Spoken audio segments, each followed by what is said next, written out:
Try that. Check, check. There we go. Sorry, I found microphones at home, so the audio is probably going to suck.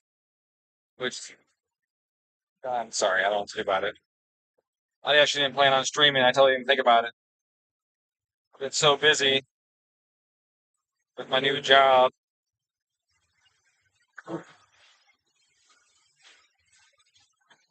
It's a 2.3 liter and a bug eye with JDM 207 heads.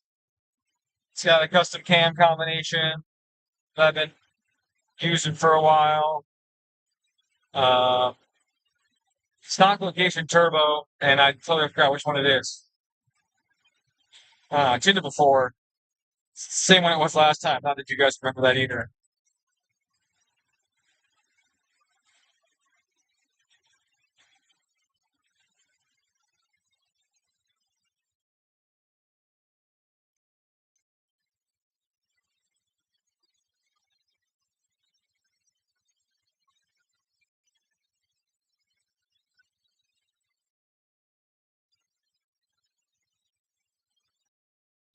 Get the AnyDesk fired up. The dyno.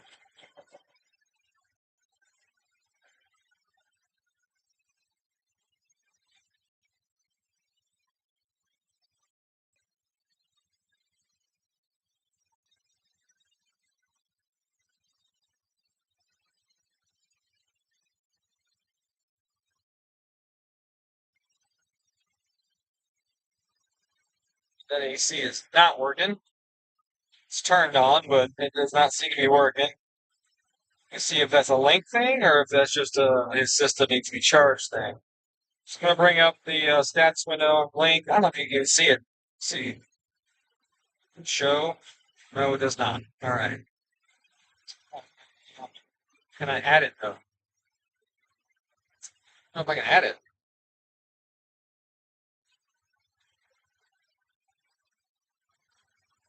Let's find out. Let's go to add. Window. Say logger. Okay. This one. It's not catching the sub windows. I hate that. I do hate that. I do hate that it won't catch pop-up window. Unless I set the screen. If I set the screen, then you guys always see all this stuff. I don't think. Let's see. Okay, yeah, we can do that. Do it this way. That's not working.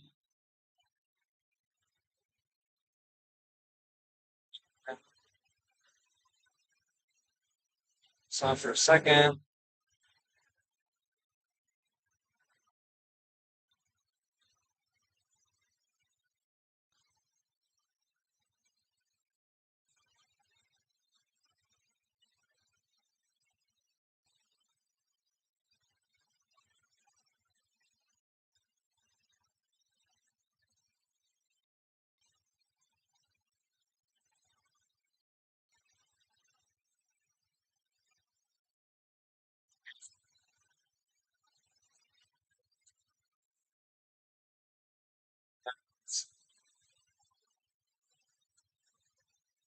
All right. Then in theory, when I go to this guy, all that nastiness should go away. You see the screen here.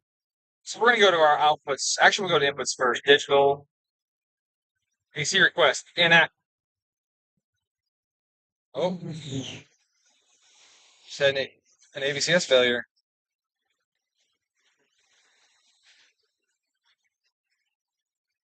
Wow, that was crazy. AVCS just went to 50 degrees and it started misfiring.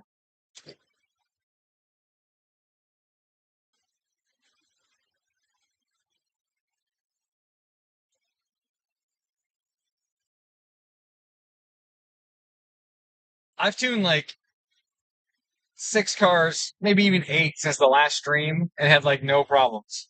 I fire up a fucking stream and now there's a problem. I think this thing skipped a tooth on the time belt. God damn it. I'm not allowed to stream. That's what it boils down to.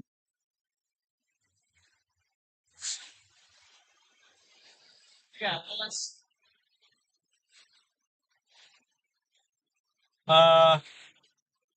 something happened while I was cruising.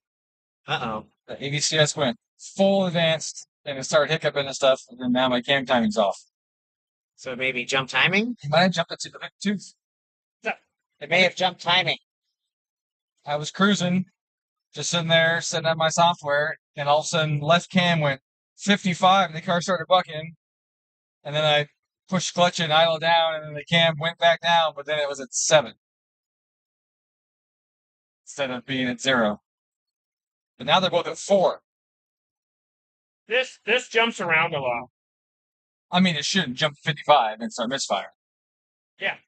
But I mean, like at idle, we had this problem before. Is it would jump around? It has a IEG full timing kit on it now, like the stiff belt with the IEG tensioner and all that stuff. So what the fuck's going on with this thing? So what's going on? Why would the cam jump around like that? I mean, it could just be a solenoid. Yeah. Have you done the songs on this yet? Do you know? On the old?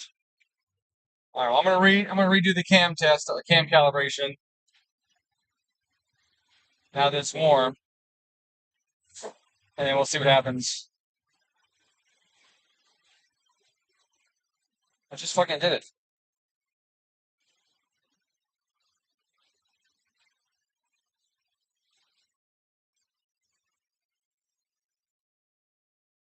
It's not missing like it should if it did though. Oh no, it was bad. I mean, no, I know Yeah. before, but like right now, like if it was a permanent thing, Right. no, I don't doubt it that it was. The 818 is that way. Yeah, I was just cruising. You probably heard it. I was doing stuff. I was setting up my logger and stuff, and then all of a sudden it went. I wonder if that's something he's been having an issue with. Like, as he said before, he had some issues and stuff. I wonder if that's what it is, and we just finally got to see it. Yeah. And it was left hand. So keep that in Yeah, mind. there's 207 solenoids, which I don't have, which is the only issue. Right, because they're the 90-degree. Yeah. Low They do sell them. Subaru does sell them. You can get them brand new at Subaru. Oh, really? But I don't have any. Well, Well, I don't know if they're in stock, but I know you can order them. why the fuck's it at 3 right now? So now I set it calibrate. So now I calibrate it for idle, and it goes right to 4 again. I mean, if the solenoids aren't fully seating.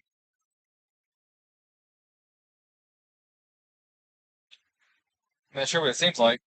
Something's going on. Because, like, I just set the cam angle for 0. It should be 0. Unless I have, like, too much duty at the bottom, but I don't know if let's see what if I have min duty. Maybe my min duty's too high.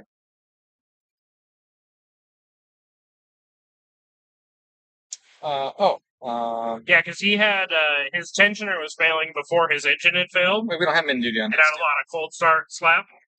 And we noticed that one would be at like 4. I think it was left hand was at 4. And right would be at 0. And then as you revved it up, it would go back to 0 because the tensioner would take some of the slack out. But at idle, it would just sit there at 4. Yeah, but I just calibrated it at 0, so it should stay 0. That's the part I don't understand. I mean, is it reading 4 there, or it's just a dash being weird? Yeah, it's 4. Okay. Where's my solid? Solid's at 0, too. It's 0%.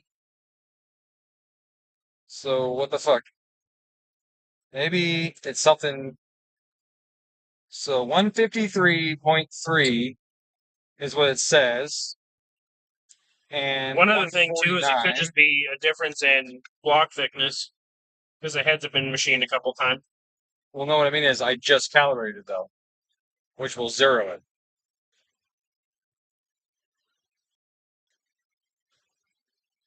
So it's asking for 4 then.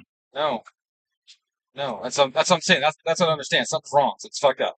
So right now, I have it It goes to 0. calibrating. It's in calibration mode. Mhm. Okay. So it calibrates the cam position. These fill in. And then if we reference that to the inlet bank, 153 is 150 2, so it's off by a smidge, and it's back to 4th. And now all of a sudden it says, well, it says it's 153. Oh, it's bank 2. I got bank 1, sorry. I got bank 2 and bank 1 on here. 157. Hmm. Do we have them backwards? Maybe. Maybe they're fucking backwards. I mean, that would make an issue with drivability and tune stuff. It makes sense. Okay, so what I'm going to do is I'm going to take this output 2, and I'm going to advance it. I'm going to test it. We're going to go 250 hertz. Yeah, it goes 53 bank 1, which is... That's what I'm on. Inlet bank 1.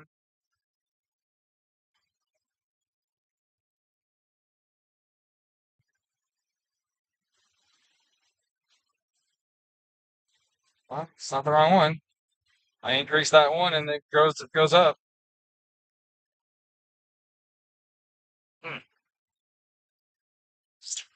Can you see if the ECU's command wants 4 at idle? And what's 0? Okay. Oh, so there's a target there. Well, also I set it at 0. But yeah, the target's also right there. Maybe my filter's too high. Let's lower the filter down. Then redo it again.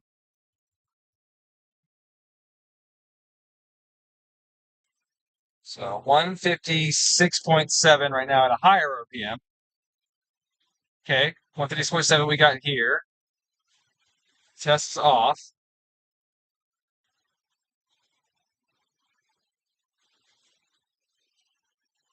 It's less. 3.9. Well, it's 4 point something. And then you go here, 153. Okay, so so it's 150. We'll do it idle again. So this should come into 153.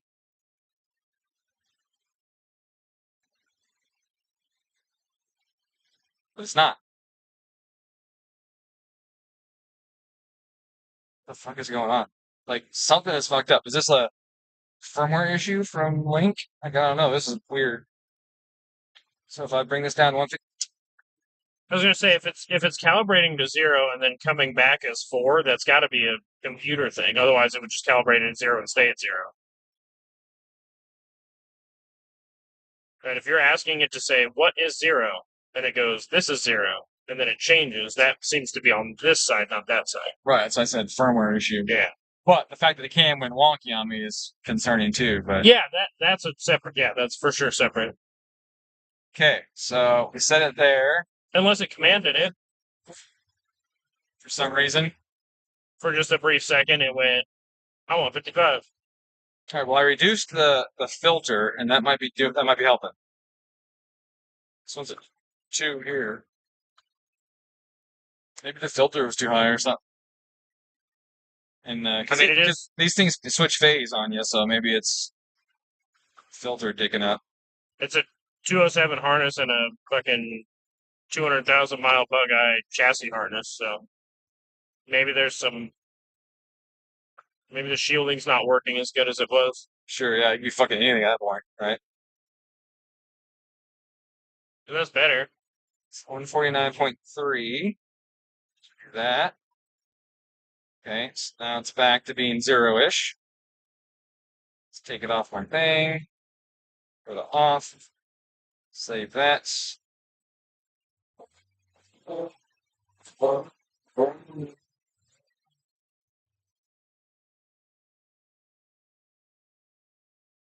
Yeah.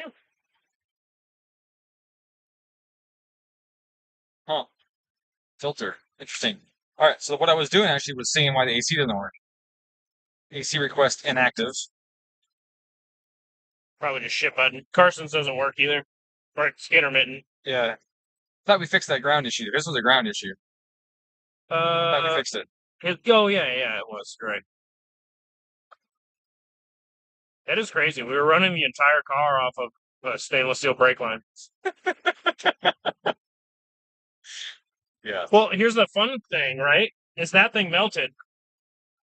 We swapped it with just an O'Reilly's one, just a rubber one, And then his stereo didn't work, and it was misfiring, it was running like shit. We're like, what is going on? That's funny. Yep. And where was that ground at? I didn't put one from the battery to the chassis. Oh. It's crazy that makes a difference, though, right? It makes a huge difference. I mean, if we had the head grounds, we probably would have never noticed it. Yeah. But because we never had the head grounds, oh, I bet you his AC's just discharged. Might be. But it doesn't see the button either. But actually, that's true. The pressure switch will kill Yeah, that it button. goes through the switch. Because I think we dealt with that before on a different car, not this one. Yeah, that's right. It gets the switch.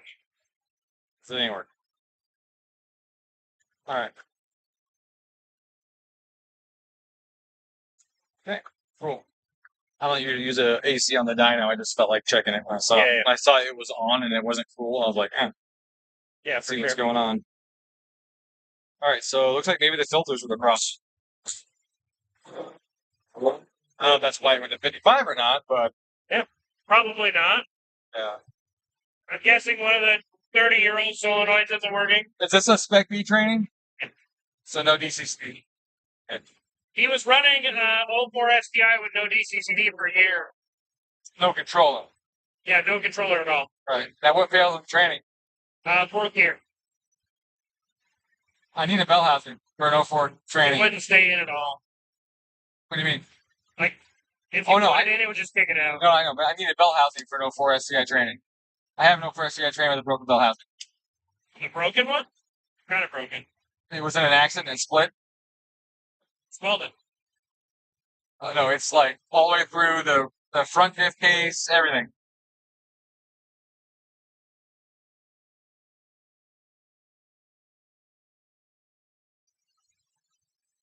I have one for an 08, but no speed sensor. But now I got that map DCCD speed sensor thing too, so I can just use that, I suppose. Yeah.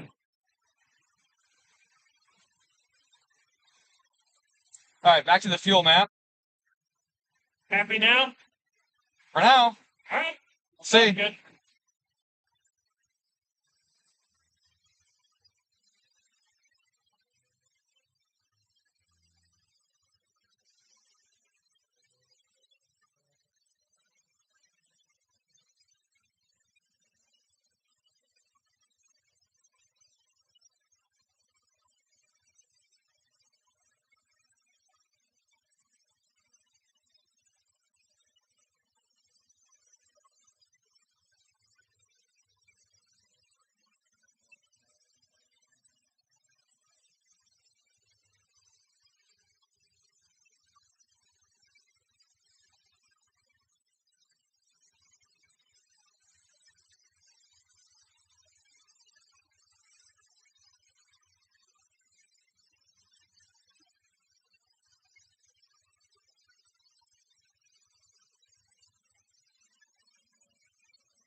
Probably gotta remember to drop the rev limiter, or raise the rev limiter from the break-in map.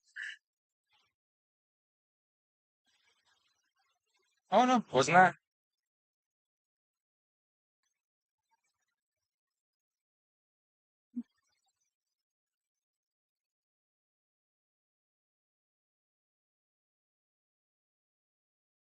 Okay, so 5,500. Hit a limiter.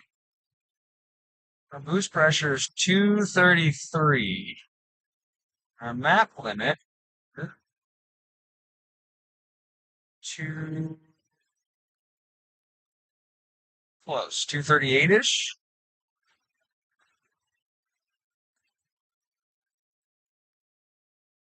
Okay, it's my range, my operation range. Oh, my advanced mode isn't even on. Right. What else caused that then? else would cause it?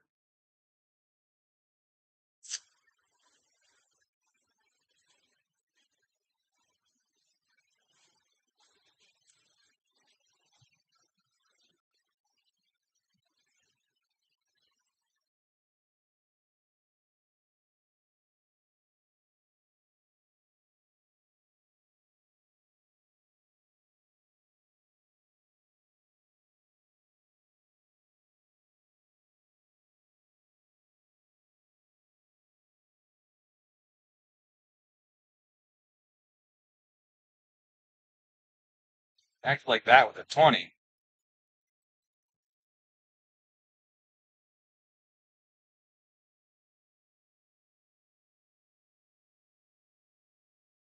Let's look at that boost. Boost target. There. It blew through it. By a lot. Oh, the workflow's going batshit crazy. What's that set at? That's low. We're in stage 3, no, stage 2. There. And then we come in and stage 3 goes active. Worship still is high. That's not a high number. That's pretty low with worship. Oh, but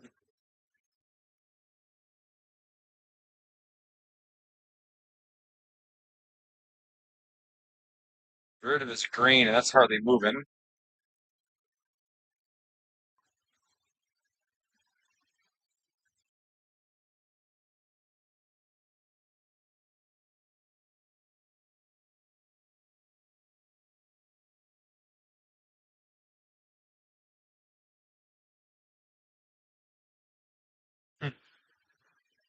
The target to actual isn't too far off.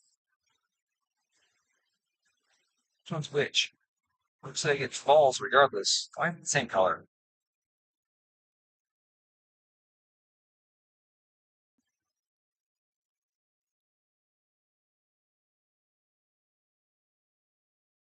Boost drops right here, but why?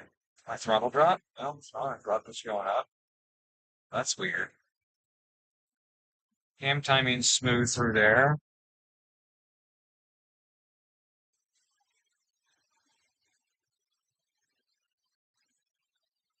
Here. Boost drops.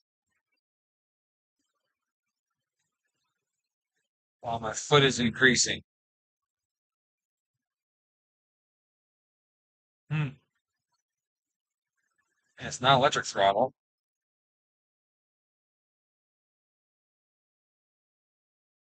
Only 18% to make this much boost.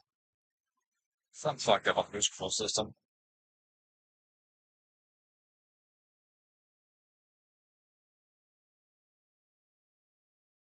Let's raise this up. Give us less authority, more small control. See what that does anything.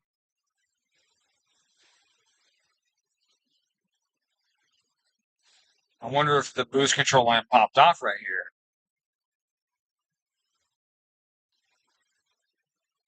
No, because my foot doesn't go. Something's whack.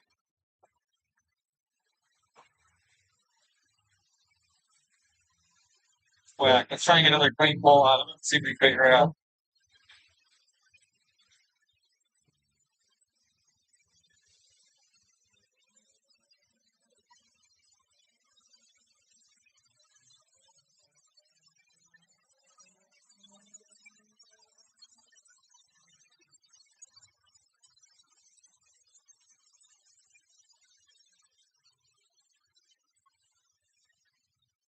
It's always something. It's always fucking something. All right, first look at cams. Cams track their target fucking perfect. Look how close that is. That's just right in there. So cams, money. Boost, far from money. Juice cycle's 90% now, and it comes in late. So something must go wrong.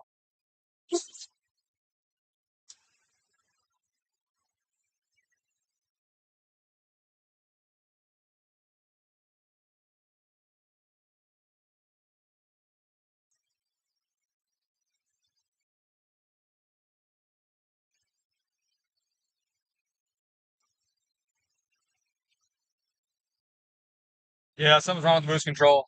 I think it might have popped the hose or something off it. I think hose up the controller. Or something. Because oh, you know what? It's probably just a fucking bypass valve hose. That's probably what it is. Yeah, yeah. Let's check that. Because the boost is dropping and coming in later and then come back in.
Hey guys, hey Justin,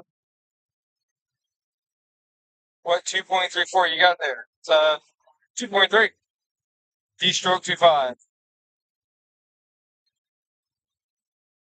Like more throttle and the air rushes in and the turbo has to catch up. I don't even know what you're saying, buddy. I don't even know what you're saying.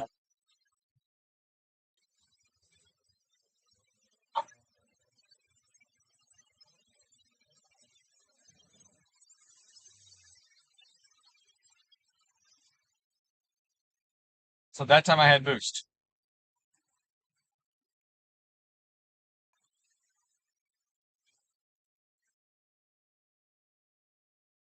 Because that time I had boost. I didn't have it last time.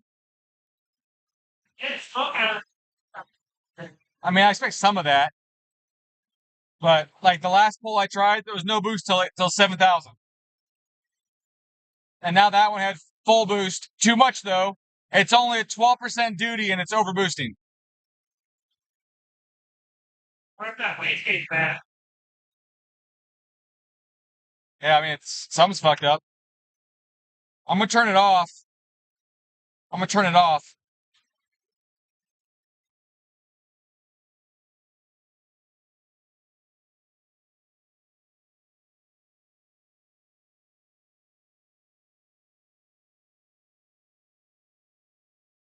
Why was it?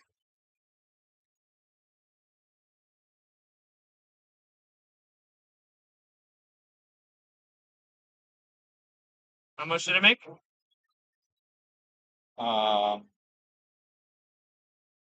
230 kPa, but it was cutting before then. It was cutting here. What the fuck is going on? Oh, that's where it's at. Okay. So the boost is coming in a lot sooner than it used to. Makes sense. Bigger engine. So that part makes sense. But it's only at 12% duty cycle. And then it goes up to 20 and it over boosts. That's like way too low, obviously. It's only backward by any chance, I think. I just looked at the lines, they were right. And we're only using the bottom. The one line goes directly to the gate. I can see it the whole way. That was fine. The other one goes, the middle one goes to the turbo, which is free. And one is just atmosphere. Middle's turbo. Left is wastegate, right is atmosphere.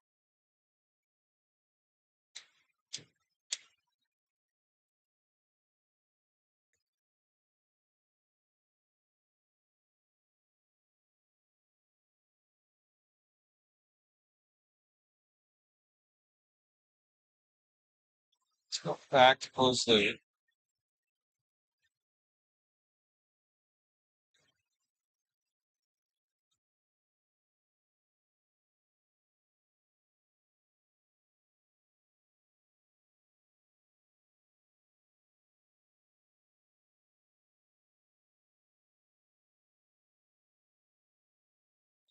Make this down to 0.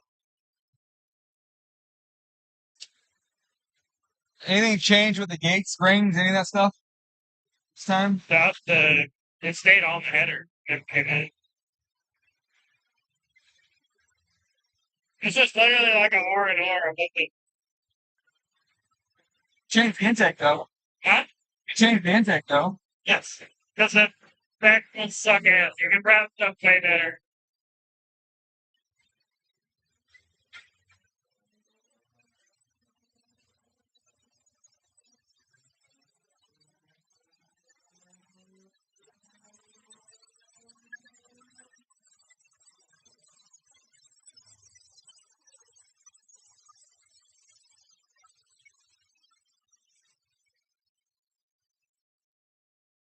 That's 0%. So that's just the gate. Yeah. I'll put it on the gate. But I mean, it didn't try to overboost or anything like that. Now it's The right. wastegate was working? It's right at 13 pounds. Yeah, so the wastegate's working good. So if we have issues, we know it's a boost controller. Yeah, wastegate's fine. I mean, so it made 313 on 14 pounds, which is pretty impressive. Less than 14 pounds. 13 pounds. Not 13 pound parts. I think it's like even, actually, I think it's maybe 12 and a half, something. I don't care. That's solid. Is this broken in yet, or is this supposed to be breaking? Yeah. Yes, it's broken in. I mean, it's been broken in around us. Devin's never had it. Oh, So we've put, I think, about 60 miles on it, 70 miles on it. that's it? That's the break-in? I mean, it's seed. If it's going to seed, it's already seeded.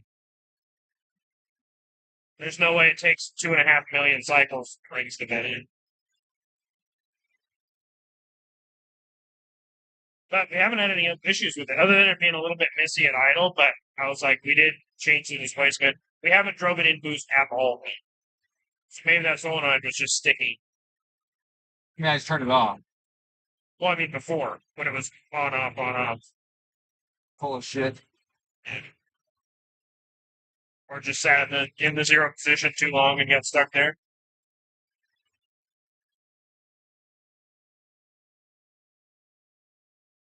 Got some cylinder noise here. I'm definitely not happy there. So the time that it didn't work, was it 13 pounds? 12.5 pounds? The time it didn't work, Yeah. it went to 20-something. Yeah. At 12%. So it was obviously not controllable. Yeah.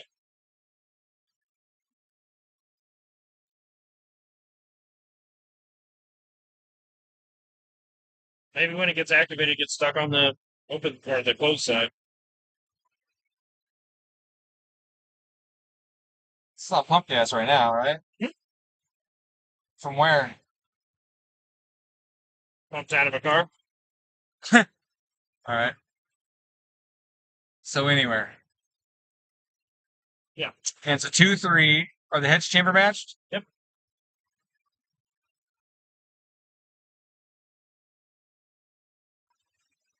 Does it have a fuel pressure sensor? It doesn't look like it's turned on. It's right here.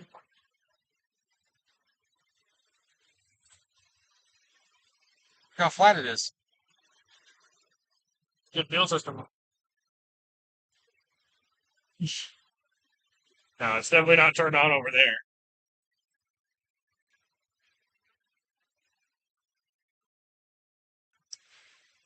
Go. Spit on map reference. Just weird because I always put on fuel pressure sensor. Huh?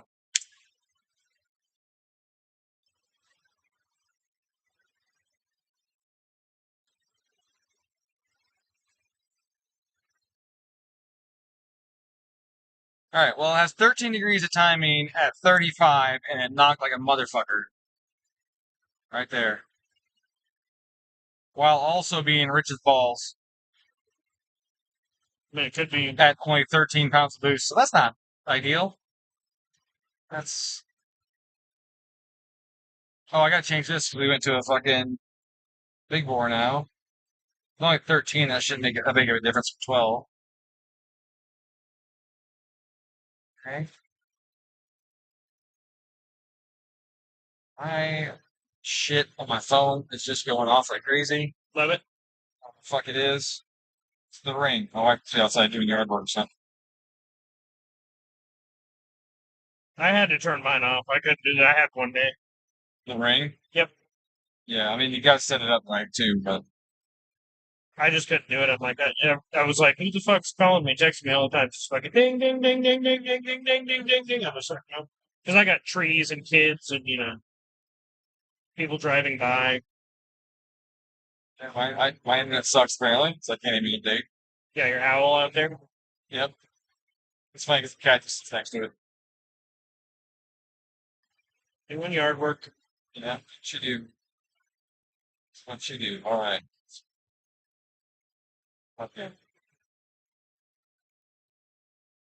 Snooze. 1 hour. Snooze. 1 hour. On it. Next. All right.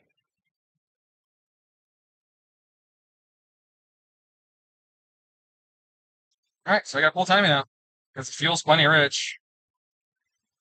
It's a bummer. Or it's fake now. I mean, the engine doesn't sound that loud. Huh? The engine doesn't sound that loud. No. But the internet always says it's fake knock. Oh, it's not real knock. Then the guy's got a fucking post on Instagram how his car blew up right after his tune. And the piston's got a hole in the middle like an old two-stroke. Yeah, he broke a cylinder 4. Did you see that? Oh, okay. I'm streaming right now, so I don't want to talk too much shit. But let me show you.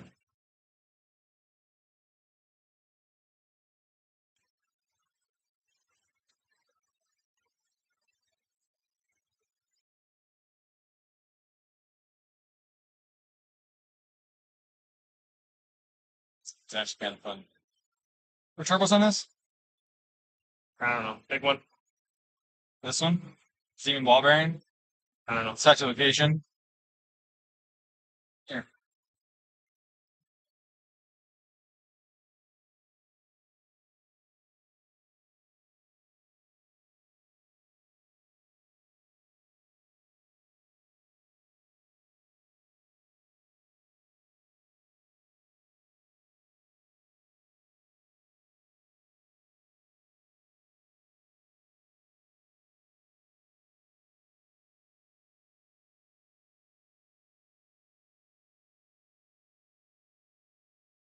How do I read more?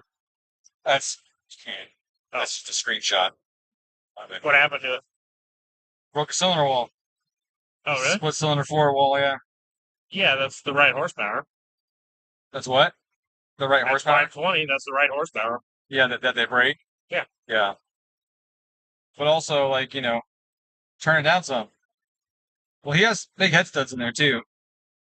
Why would you have big head studs in an open deck? I'm stuck with that. That's definitely open deck. Why? Just do closed deck. It's a ARP 2000s and open deck all day. That's not true. He does out front shit all day. 90% of them are opens. No, because this guy just did a build. Just did I a mean- big build. You should look at the sheet because I see a lot of open decks. Rods. I mean,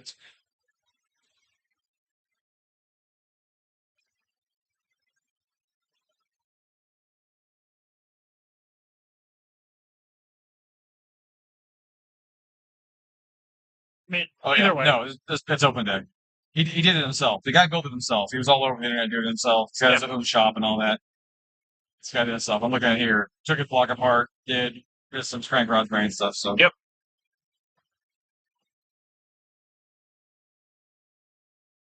No, that's what I mean. Is the dude doesn't do closed decks very often, very rarely. Because he charges like $22,000, I think, for a closed deck short block. So nobody wants to pay it. Well, here's the thing: is a bill at IAG delivered to your house is 17. So why would you pay 22 for Yeah. factory block?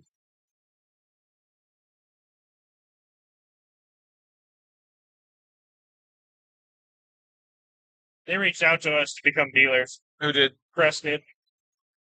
Crest it? Yep. Why? Because they have no one's buying them. I don't think IAG sold one. I think the one that they show on their videos that they assemble is the only one. Yeah, they sold a couple.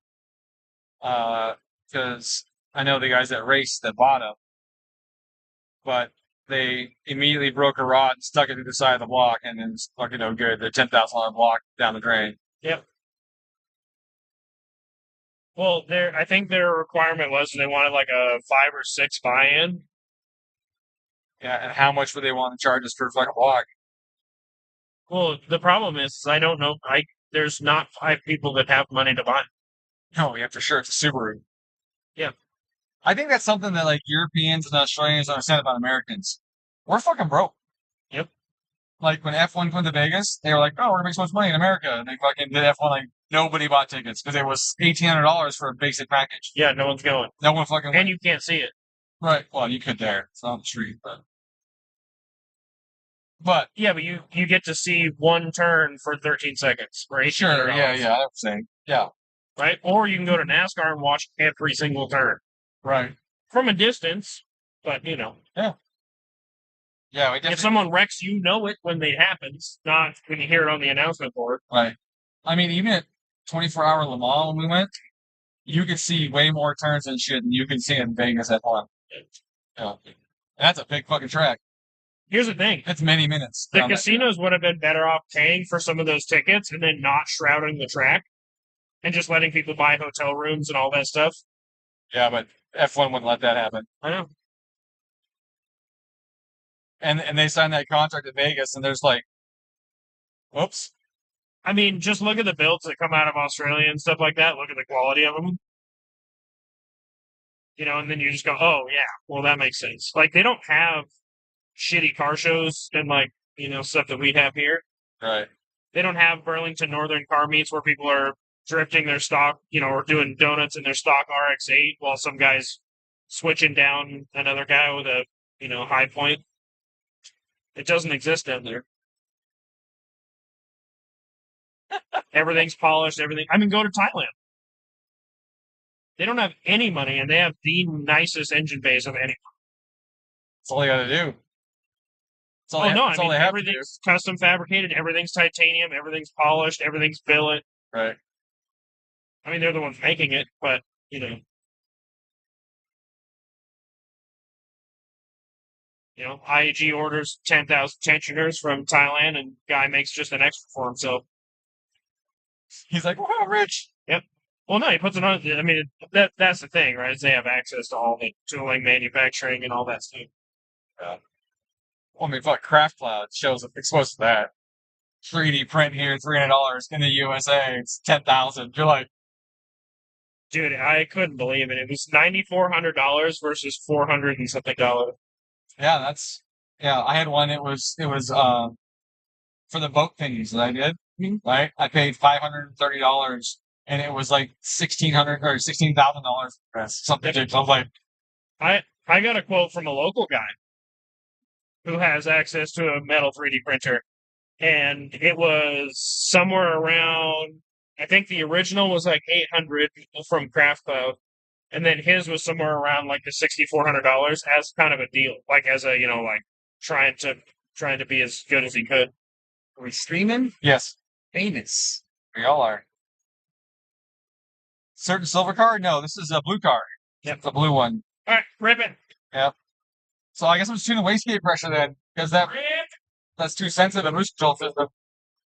I guess I'm just tuning wastegate pressure then, because like there's no boost control. I don't know. That's what it did, but like boost control no work. I mean, if it doesn't work, we don't have a solid yet. Sorry, guys. Engineer. Okay. To the bowl. Stop yapping.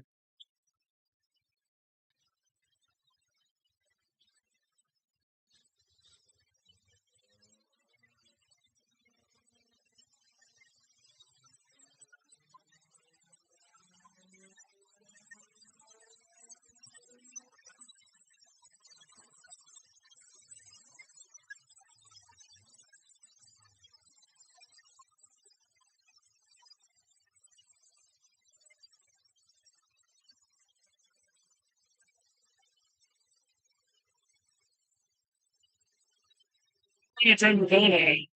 No, I didn't. That's all. That's what I was saying. So I guess I'm just tuning on wastegate. Because the solid isn't working. We don't know that. It didn't work once. It didn't work 3 times. Huh. You try it again. I'm trying to get this knock under control here real quick. I mean, either way, even if you did this, we could do the ethanol later. And get a new boost control on it and get a map sensor on it.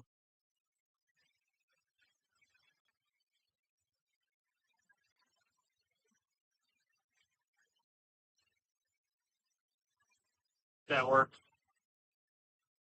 Oh, that's fucking sweet. I just pulled all that timing out of each table 2, not table 1, the one I want to pull the timing out of. It's fucking Alright. 1. Motherfucker. Well,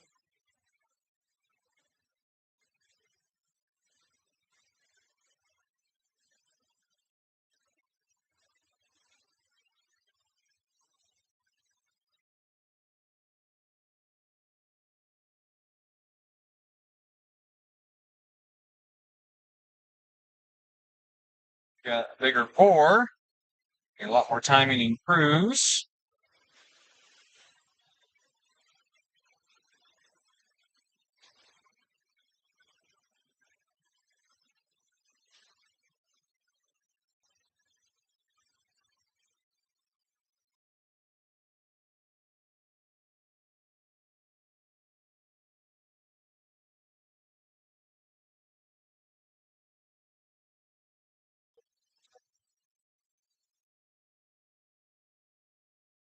There.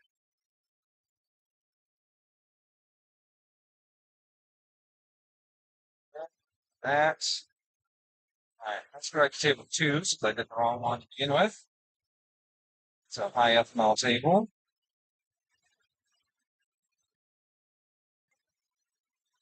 So I get for yapping and tuning.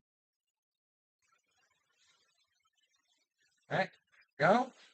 That. Let's check our fuel. Should have been really rich at the point where it had the knock there. It's the exact same RPM, so I'm questioning whether it's not just piston noise or not. I mean, it was only 13 degrees, had 13 pounds, but it's 3,600 RPM. It's pretty quick to get that much. Wow, that's way faster than it's moving forward. Holy shit. Yeah, that's crazy. All right, so maybe that's legitimate. All right, now we'll go back to boost again. I'm going to add 5 full duty cycles. 5 in here. Stage 3 never gets activated, so the closed loop control doesn't go full. And the integral is way down at only 0.03 right now. I want that to be integral proportional 0.14, so like 0.2, something like that. That's double the integral that had, or half the integral that had when I first started, and basic double bank just had for half full.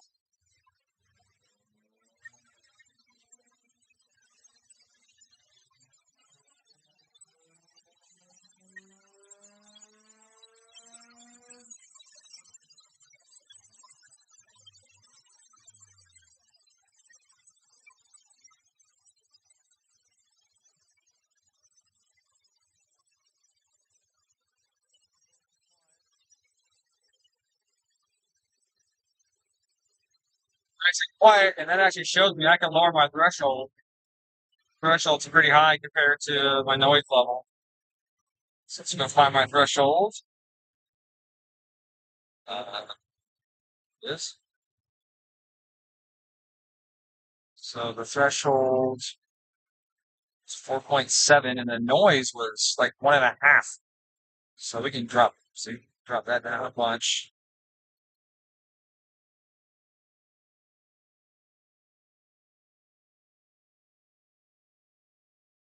That's what I have here. High. That's too much. It's more based on RPM than boost pressure, so I mean it is some boost pressure as well, but because exhaust note, right? Exhaust note is power related. Think about it. That means louder bangs, cylinder. Okay, that's not the one. I want that. That's no. Okay, that lowers my threshold down closer to where the engine's operating.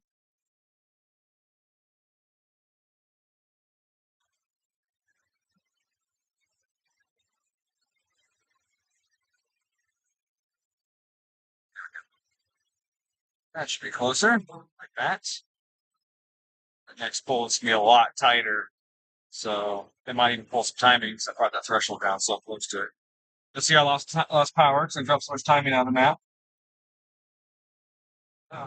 And really, it's because I pulled timing out everywhere. I didn't really have to plug because it was only allowed down low. So I can add some back in on the top end. It's got a pretty steep ramp already, though. It's table 2, it's right table 1. It's got a pretty steep ramp already, but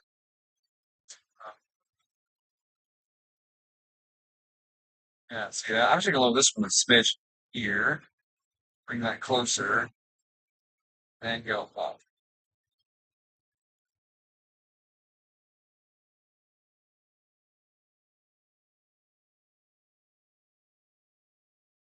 significantly steeper ramp. That will pick up the top ends. Sure. While giving us safety down there in that low area.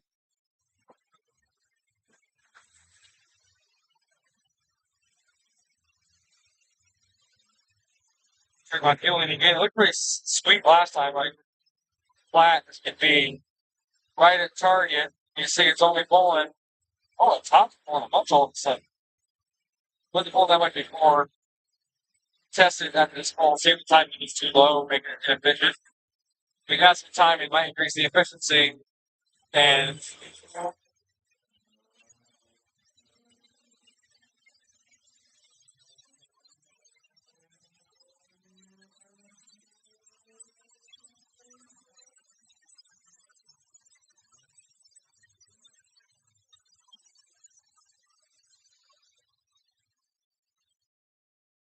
tighter, a lot tighter. But look at that. That was too much. It had too much in that spot.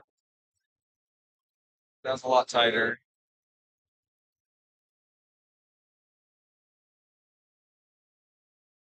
Wait, right there? It's the same place. That's not right, is it? Same exact place with 3 degrees less timing? I'm gonna say no. I'm gonna go with no. That's either that cylinder is just fucked because I didn't raise timing there. I actually lowered timing there. Okay, well that's cylinder 4, which is usually fucked. So what we're gonna do is we're going to go to individual corrections. We're gonna turn those on, and we're gonna do a table. We are on pump gas.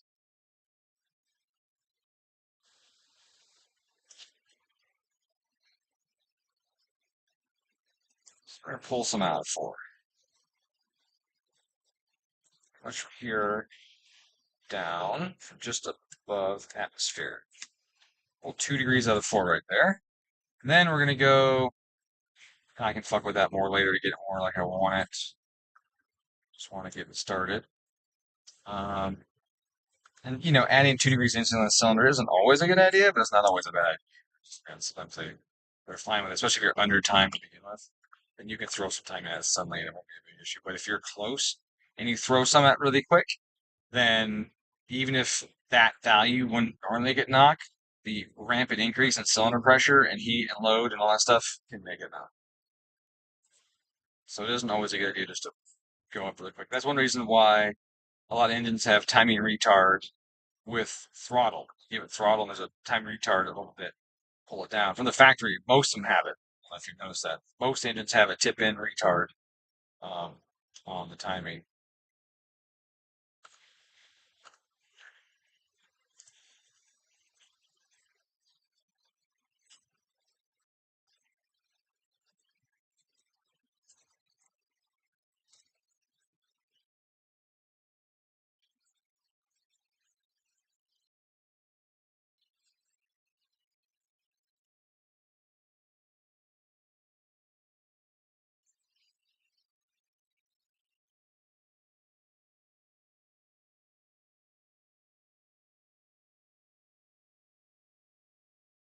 3%, that's not a lot of fuel, right? If we're looking at a lambda, that's 0.83 to 0.86, or actually the other way around, right? 0.6.3, making it richer. Not a huge difference, but I mean, that's still, 11, 5, or let's see, 8, 6, what, 12? What is 8, 6? 12, 5? And then 8, 3 would be like 12, 1, that? I don't know. Doing quick math in my head, and it's not very good. Let's do it. Let's do the actual numbers here. Oopsie, what down? 8, 6 is 12, 6. Okay. And 12, 2. So I was off by 0.1. Math wasn't that bad. All right, so we're going to save that. But I'm going to advance us a little more here on the timing, on the boost as well.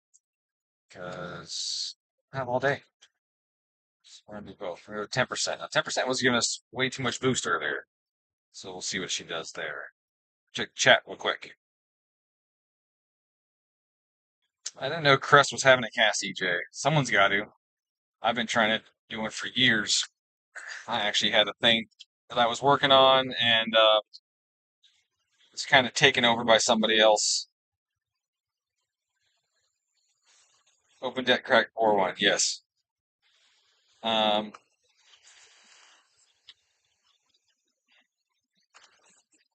yeah, I've been trying to do one for a long time. I was actually working with Dart on that, JE, to design one. We had a bunch of design elements figured out, and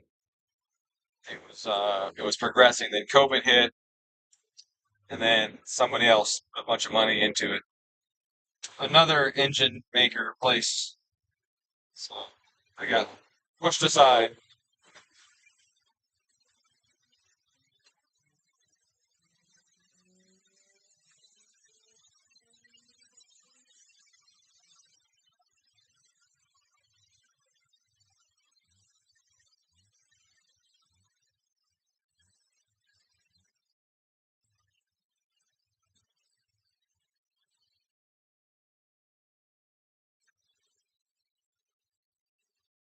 Boost scope on that?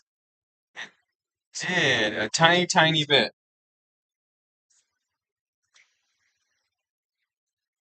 Went up a little bit. Still ain't reached the target. I love the teensy went. Okay, now what the fudge? Maybe Lane was right. Maybe that line was stuck because now we're at 12% like we were before, and 12% before is giving us 20 something psi. And now 12% is not giving us 20 psi, and we're on the gate smoothly. So maybe that line was upset. Been sitting too long. Let's go 15. Because before it used to be 20. But as you saw before, that wasn't working. So set that. Where's my phone blowing? Wait, what? I thought you already had one of those.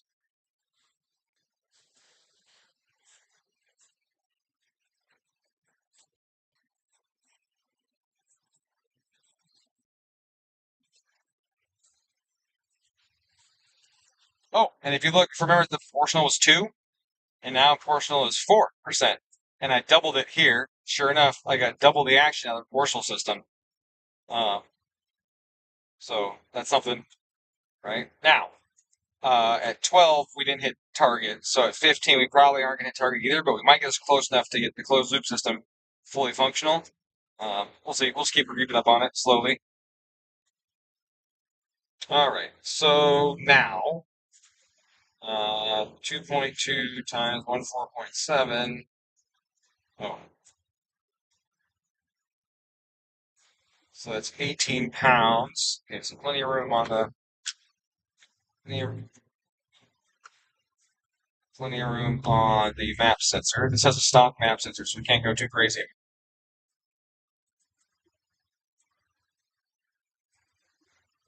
The timing for the pool, I got up to 18, up to 19, up to 20 by 75. That's not a lot of timing for teens and boost. I didn't want to do that.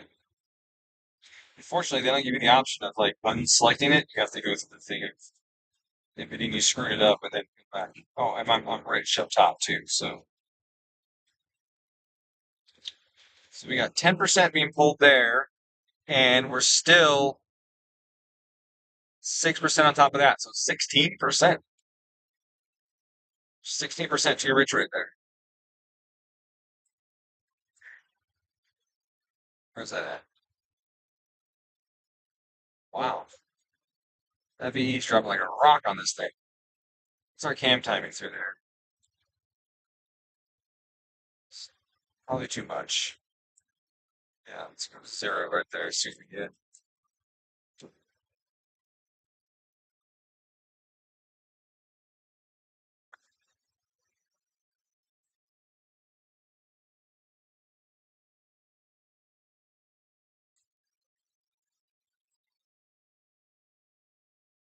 Okay, so we added boost. We did adjusted fuel at teensy bit. No, just cam timing to see how that affects fuel.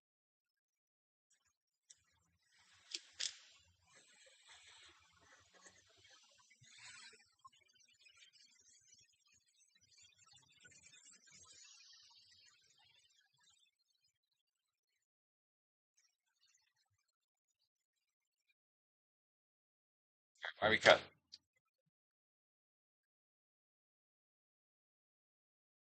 Our map was high. Seriously? A couple percent out of the fucking wastegate, and now our boost is beyond target. Oh, it's actually right on target. I just gave it too large of a control zone on the map limit. So map limit I put in advanced, I gave it too large a control zone, 20 kPa, which would be fine if my limit was higher. So at the boost target of 220, my map limit is 240, and my control range was, or 245 was 20. So like we're right in there. Limit table boost target. Wait, what the fuck? Oh, that's temperature. What's going on?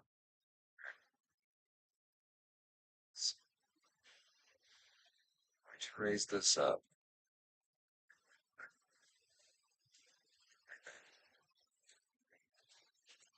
We're right on the target, just above it. But my control range was so large that it was popping in the boost limit. It is hot in here without the fucking AC on. And the windows, no.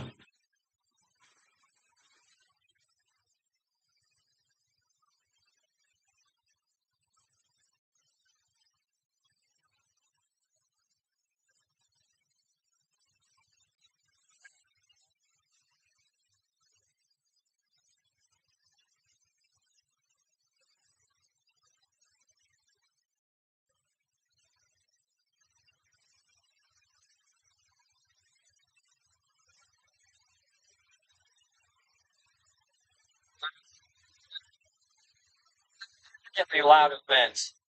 It's actually 30.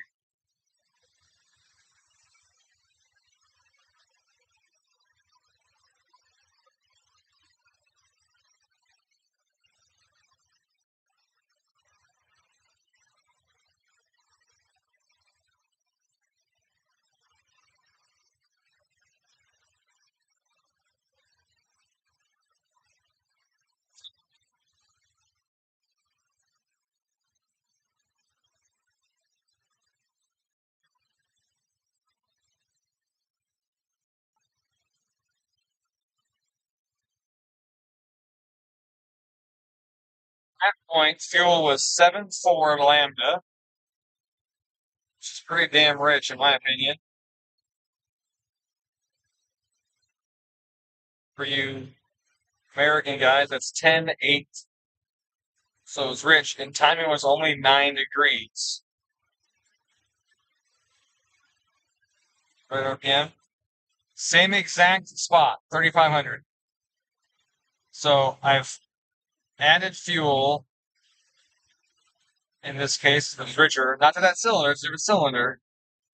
But I pulled a lot of timing out. And total timing was 9.5. And it had to pull 4 based on its. Yeah, so need a filter on that.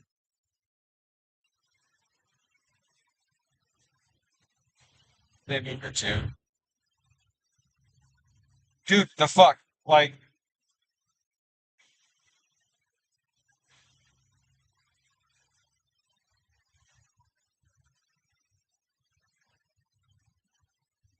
there's no wipe that time, so.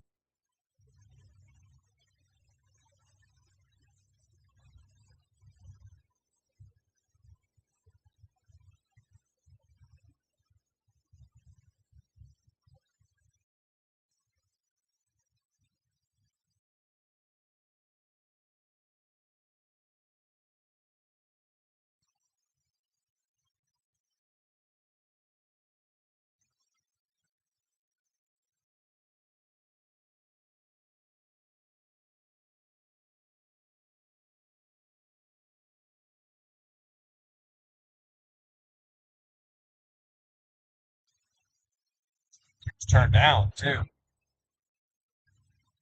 5, so. What? How would I do that? That's not what detect.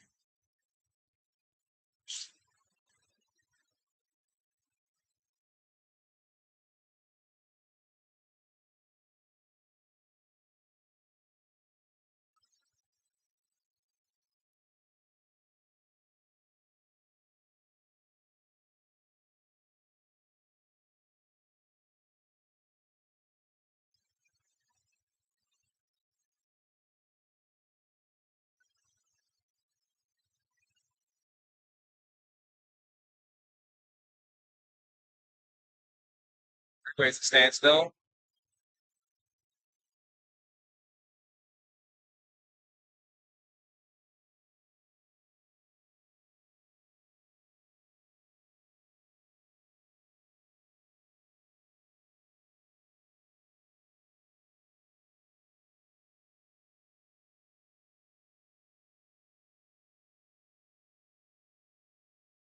Crap, I can't click my one to click on. Serious skill issue right there.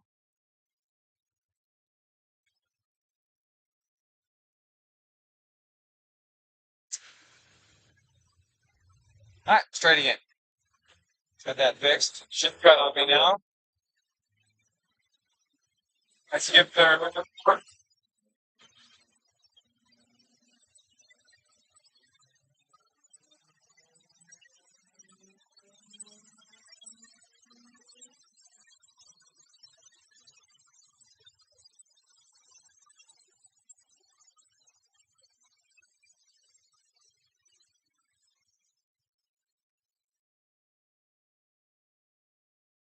A significant improvements.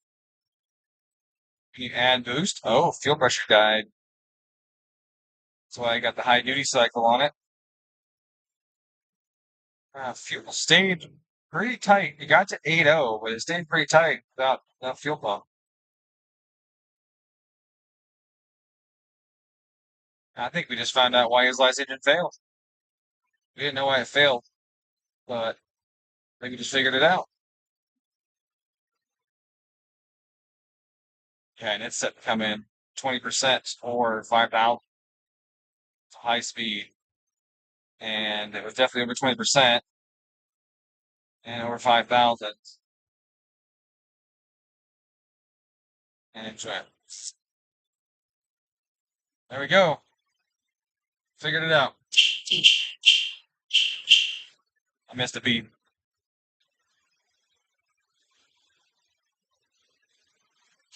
Let's clean up that thing. We just figured out why his last engine failed. Why? Fuel pump. Really?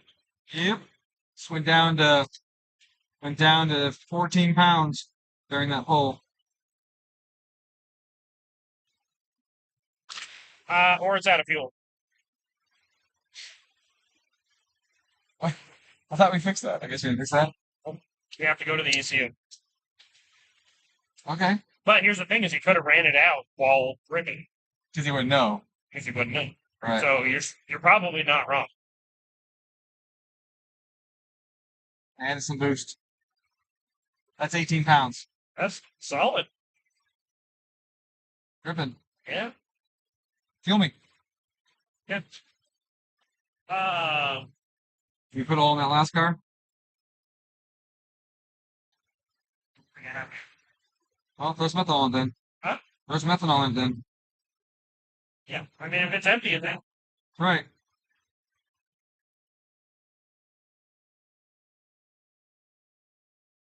That'll do it. How hot is the fuel? Let's look at that. Where's fuel temp? That'll tell us everything we need to know. 47C. All right. That means that the fuel is hot. Yeah, so that means it is boiling at the fuel pump inlet probably, or that it is just also very, very low. Percent C is up there, fuel temp.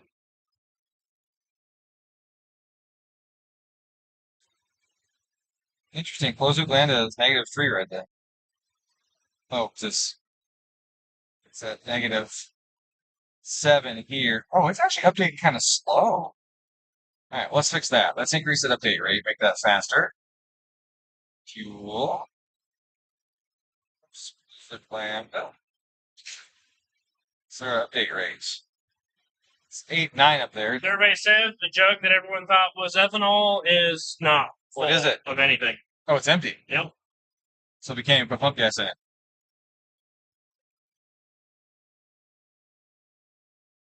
I mean, I have a mystery jug. I think it's a mix. Put a couple gallons in there.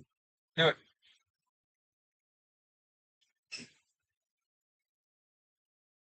Okay, we're gonna increase the update rate and the control rates. That'll get it to add some fuel quicker. Up top. That's for working? Yeah. Okay. Is it just a new sensor?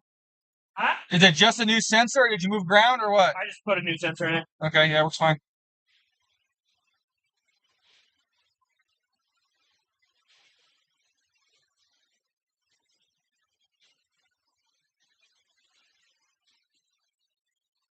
What happened to the last engine on this? I think it bent a rod. Yeah. The last engine, did it bend a rod?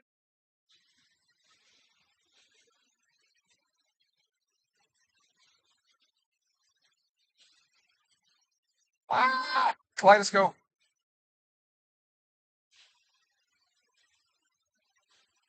I wonder if I could do this.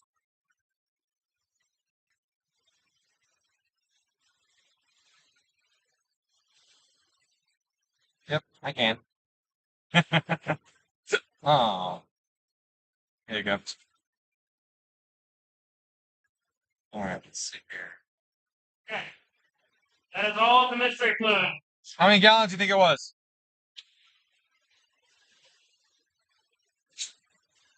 How many gallons of mystery fluid?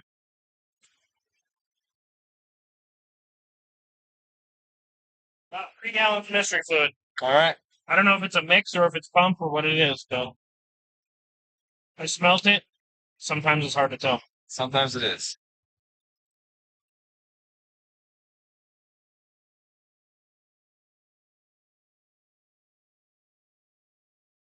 Well, nothing changed, but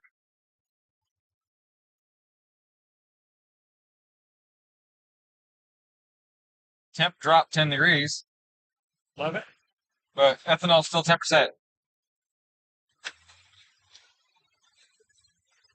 Watch that fuel pressure like a hawk this time.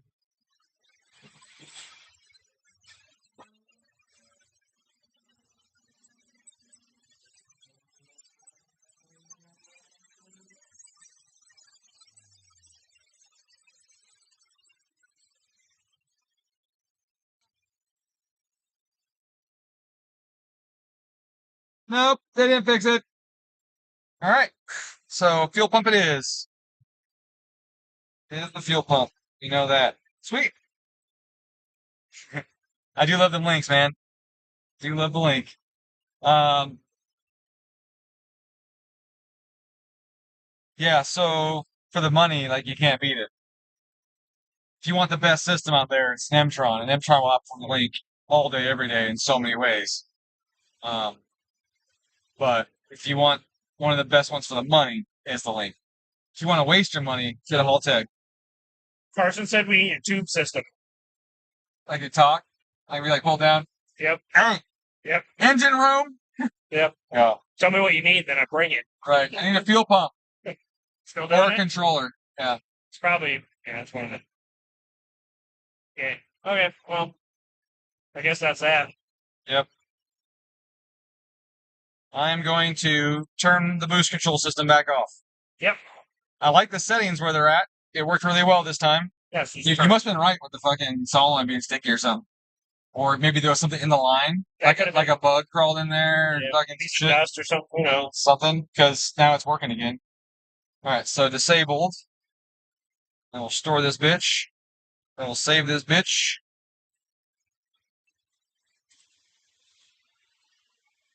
I thought I had Devin's map on here. His name's Devin, right? Devin, Devon. Devin. O-N, right? Yep. Oh, well. All right.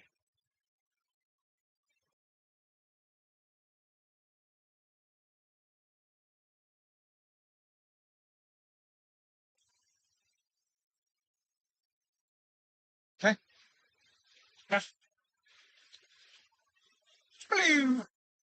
Oops. I want to work on that startup a little bit.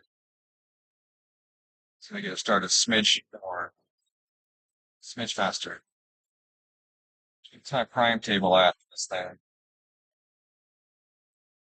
So that's prime. That's not cranky. So that should probably be higher. Let's do this. That. Save that. turn this off. Now I'm going to have 2 primes on this one, so that might be a mistake.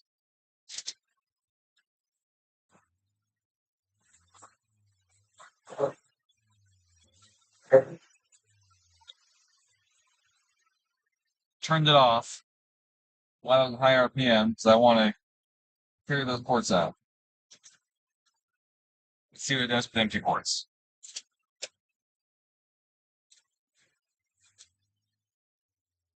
That was better. That was definitely better. Okay, let's try it now with not empty ports.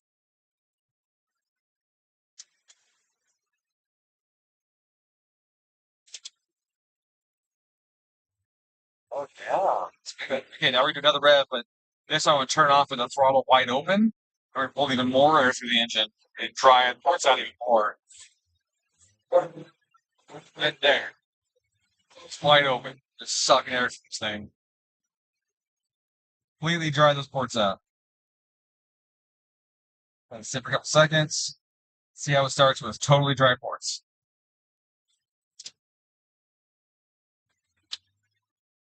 All right. So the only thing we didn't do is after it's sat for 15 minutes or after filling up the fuel. Those are the only 2 things where we would change the amount of fuel in the ports of the engine, how it's going to start. So if I turned it off like this, fuel that's in there is going to slowly start to vaporize. That's going to get caught in the airstream, or that's going to be in the ports, in the intake manifold. The intake manifold will slowly fill up with fuel as it moves up. Right, it starts to vaporize off the cylinder. The fuel vapor is going to go to the runners and all of that. And like that's one reason why, like right at 15 minutes, some people have issues with their hot restarts. The whole thing's just filled with vapor. And unfortunately, the only way you can really compensate for that is by getting rid of some of your enrichment. But that's a slippery slope because when you full sit and you turn it on, if the port's dry, it's gonna hit the port, and it's supposed to go to the port. Then you're trying to start it, and it's only gonna be vapor. And some wet fuel, it's like that balance is hard to find the engine as to where to get starts. We're doing more start right now. Okay. Now I'm gonna do a crank, but not start. That, turn off. Do it again. That, turn off. Stop. I'm priming the engine each time I do this with more fuel. So now I'm really enriching that thing up. And then we're gonna see how it starts here too. It went a little longer. I've caught that. It went a little longer. Now the last thing we're gonna do is I'm gonna stall it at like 1500, then dump the clutch. And now, shit, I'm in the intersection. I'm panicking, right? I just stalled it at the intersection. We see that how a little bit longer there. But it did fire up pretty quick overall.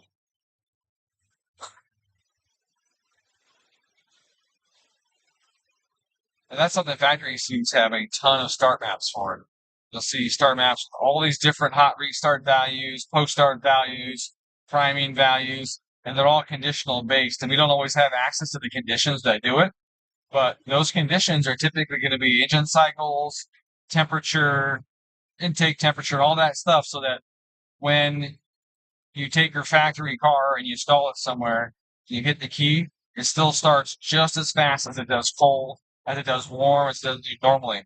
But with these ECUs, we don't get that. We don't get all those different tables. So we don't get the luxury of setting all those thresholds. And then if we did, chances are we would not have the time to be able to figure it out. So they'll have 50 people working on the restart programming of these things, and they'll go through and they'll do tests, and they'll see what happens to the fuel over time in the cylinder and what the O2 sensor reads if they crank on it, having it off for so many seconds, and they'll go through all that shit, and they'll make more and more tables in compensation, so they get this huge, overwhelming amount of tables for hot start, so that every time, no matter what, we hit the key, it fires right up. Especially if you have the cars that have the auto shut off. Luckily, without a shut off, they can control the shut off. That makes that condition less variable than it would be because you're not going to stall it, have the auto shut off activate, right? The auto shut off is going to happen so the car stabilizes for a certain period of time, then it shuts down. So they're able to control the shut-off conditions, and therefore they're able to have a better idea of the restart conditions. So that's not as bad. But they still need to be able to do that quickly, right? So you have to fire that thing up. So they'll run on batch fire, wasted spark during the ignition or during the first crank. They'll fire every other cylinder at the same time so that whatever rotation it's on, before it even establishes 360 sync or except 720 sync, it's batch firing that bitch like we're doing it. So, and also, this part I'm guessing on. I'm guessing they keep track of the engine on the way down too. Probably keep track of the sync on the way down so that it's closer. But I don't know the answer to that. That was guesstimate.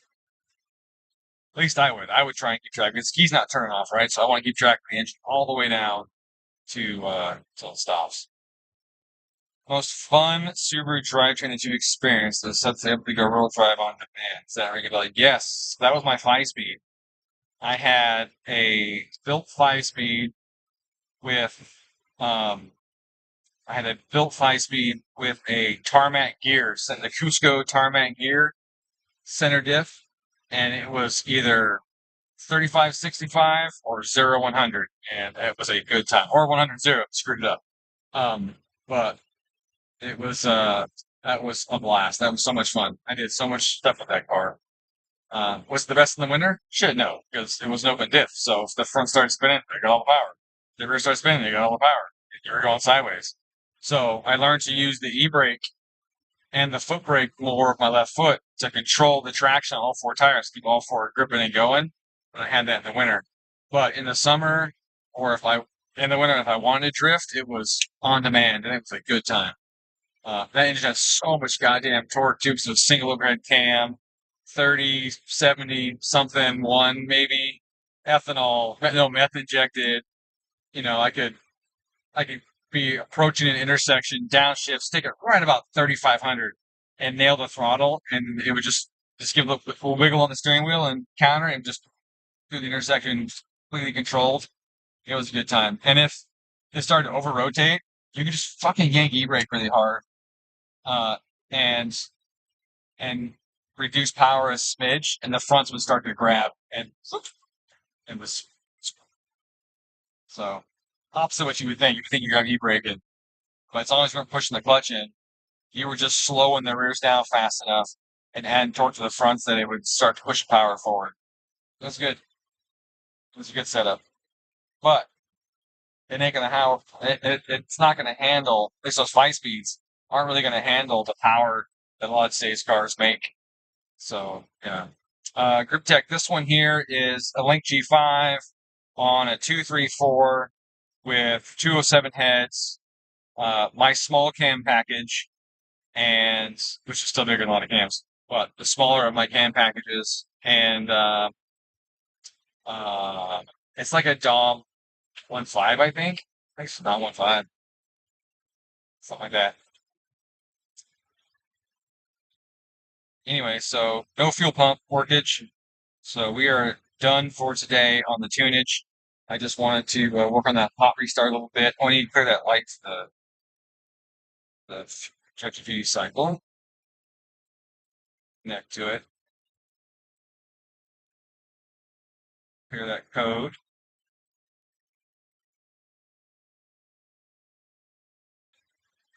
Okay. On save. And the store's done because I know it's just right here on the front, you know, you get like a little hair poking. It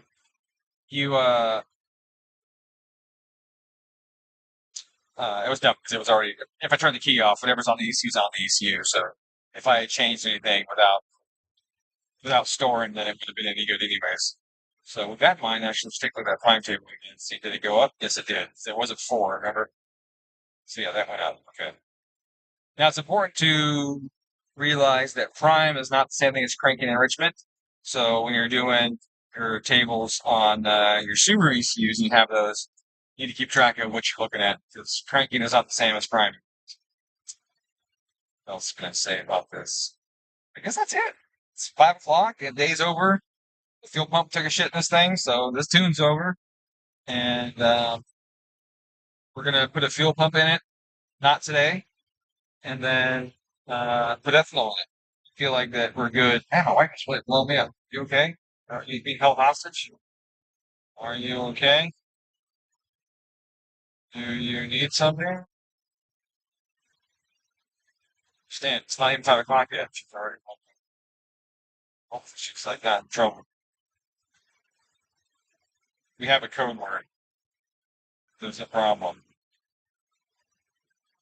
We don't ever use the code word in any sentence or anything at all, so that there's never any mistaking what we're using that word for. If that word is uttered, that is, grab a gun pronto and either protect yourself or come to my location. So it depends on the stuff.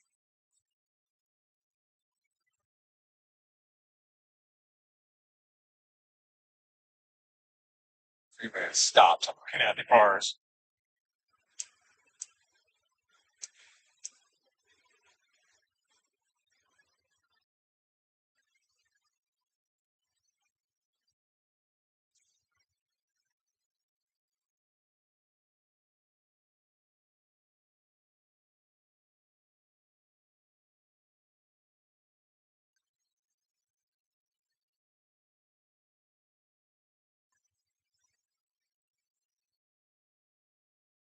Okay. All right, gentlemen.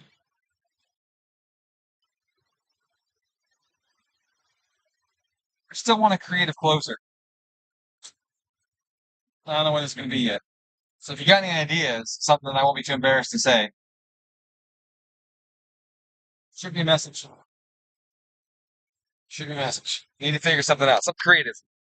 Oh, also, I'm doing a Mtron screen versus ECU Masters ADU 7 comparison. I'd like to add some other screens to the mix, but I don't have any on hand at the moment. But I'm going to do those. Might have a VTI gauge one as well to show off. So I'm going to set that up and do a video on that, comparing those screens, showing the features. I have a file for an Mtron that I'm going to feed right to them. That's just basically you take your sensors and you scale them based on timers, and then you just set timers, and then you have timers up and down and reset the scale. Goes like this, it's everything sweeps. So got a map I'll load into that. Honestly, that's a guess. I'm guessing that's what you do because somebody sent me a map that does that. I didn't look at it yet, but I'm pretty sure that's what you do. Nick from Eptron sent me that map. I haven't even opened it yet, so I feel like a dick.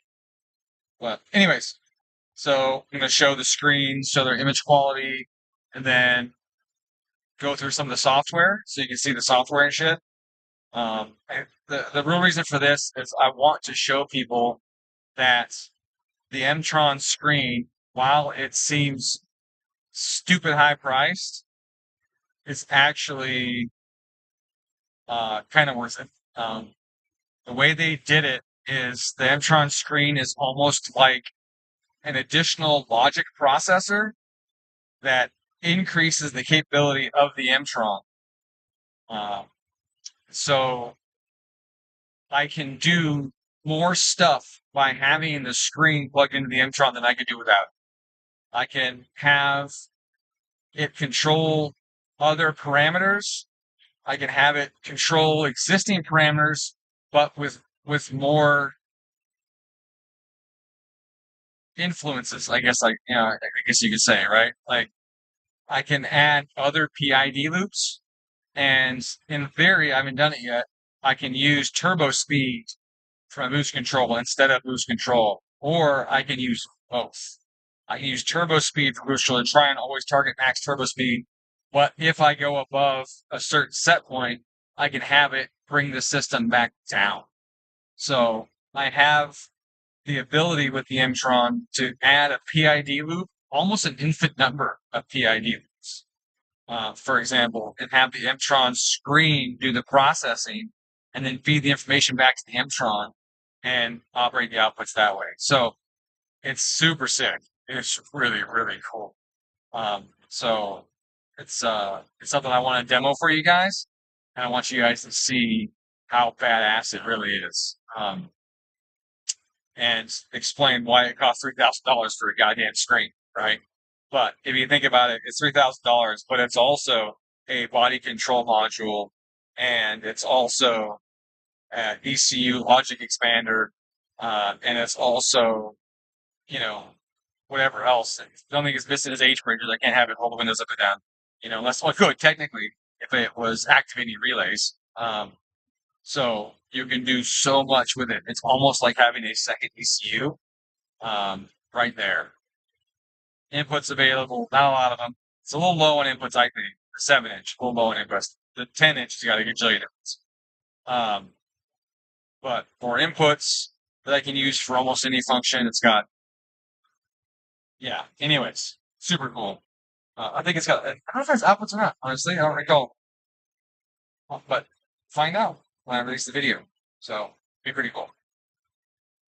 I think it'll be good.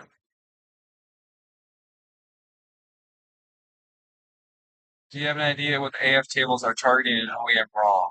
Air fuel tables? Air fuel tables are based on load. So the air fuel tables in the AC were load and RPM dependent. That's what it's targeting. And based on which ROM we're talking about, it has a lot of control. And there's a handful of tables in there too, but yeah, I think they're almost all load. There's some that are trimmed with coolant temp, but even the coolant temp one is load referenced. I think every fuel table is referenced by load. I can't think of an arc offhand, but they are. So, well, there's no such thing as a cranking air fuel table.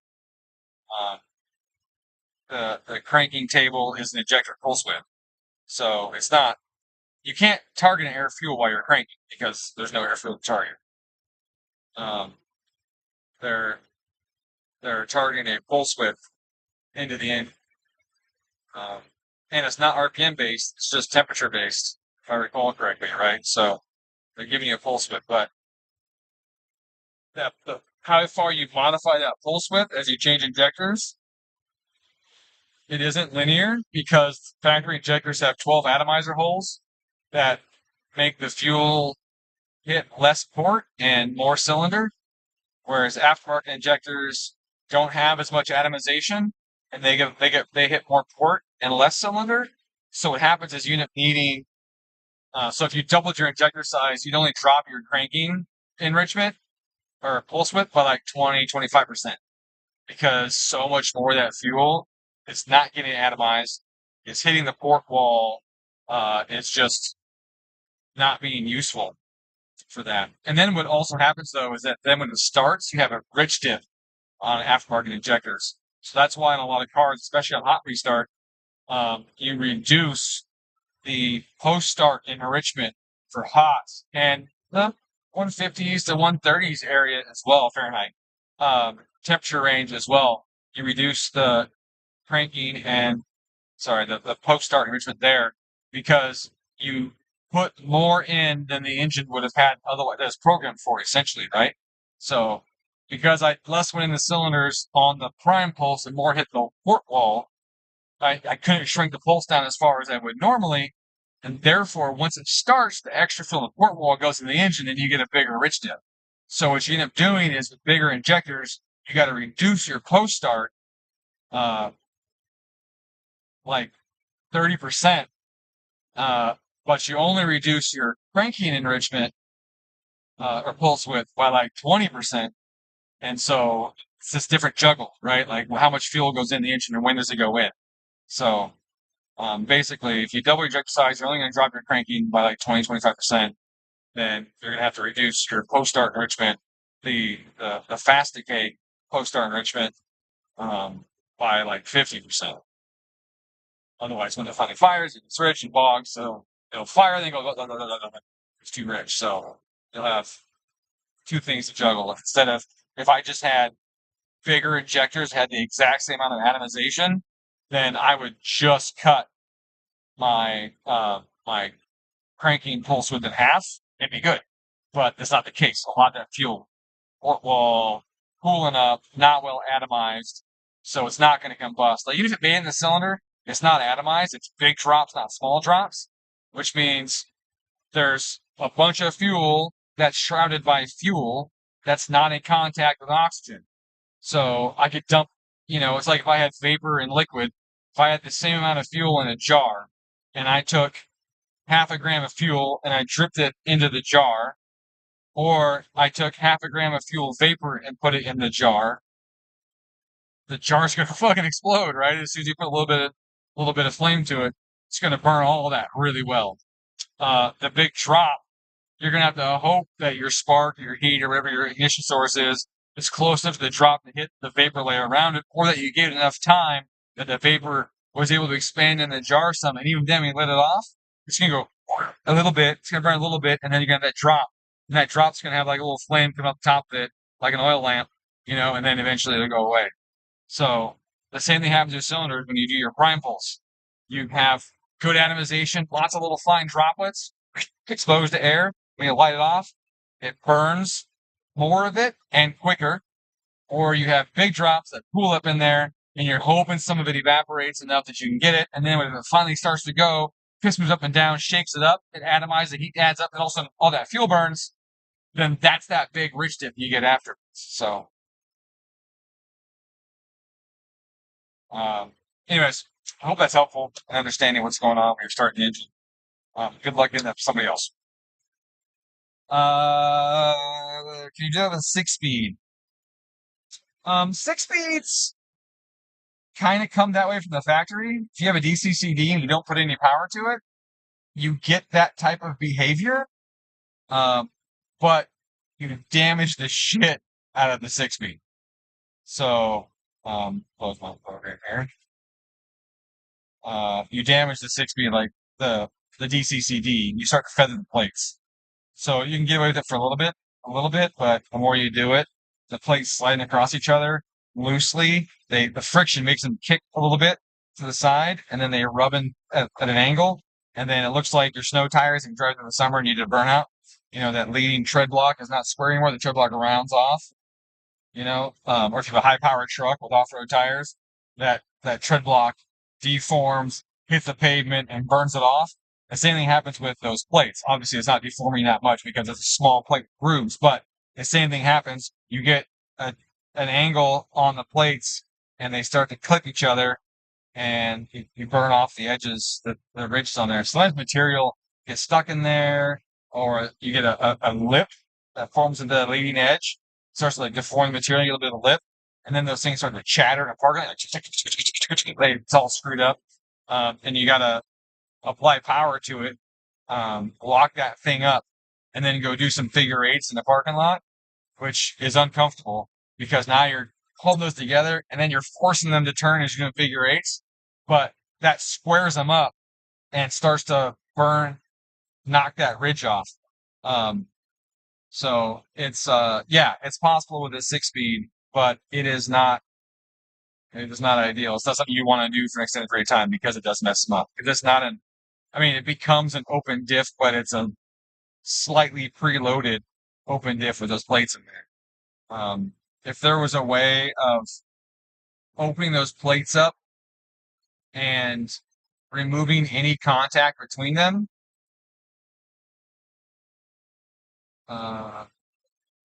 that would be something. that would help a little bit, but there's still just enough contact that they fuck up. You ready? Huh? You guys ready? Yeah.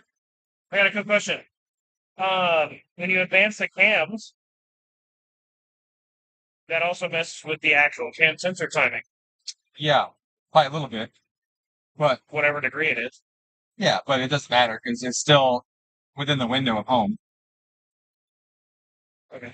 It should be. So it shouldn't affect timing all day. No, because ignition timing comes off the crank. That's what I thought. Yeah, all the cam does is give you a home signal, so it just knows which one we're on. So as long as that home occurs within the window that they established for the home, you're good to go. And that's usually pretty wide window these days. Why is it being fucked up? No. Okay. It's like when you put a big cam in your big block and then it doesn't run right. Right. Because now it has overlap. What's your opinion on the aim dashes? The aim dashes, they're pretty. They're basically the same as the Link. They don't have all those functions I was talking about. And so while they're kind of, honestly, I think they're expensive for what you get. They're pretty, but I think they're expensive for what you get because there isn't a lot of other stuff going on with them. So, um, what else? I guess that's it. All right, guys, I got to go. So please figure out an outro for me. I need some sort of closer, some sort of outro. Other than I'll see you guys later. I could do everyone's outro at the same time. You know, do it for sexy YouTube mother lovers in the next video.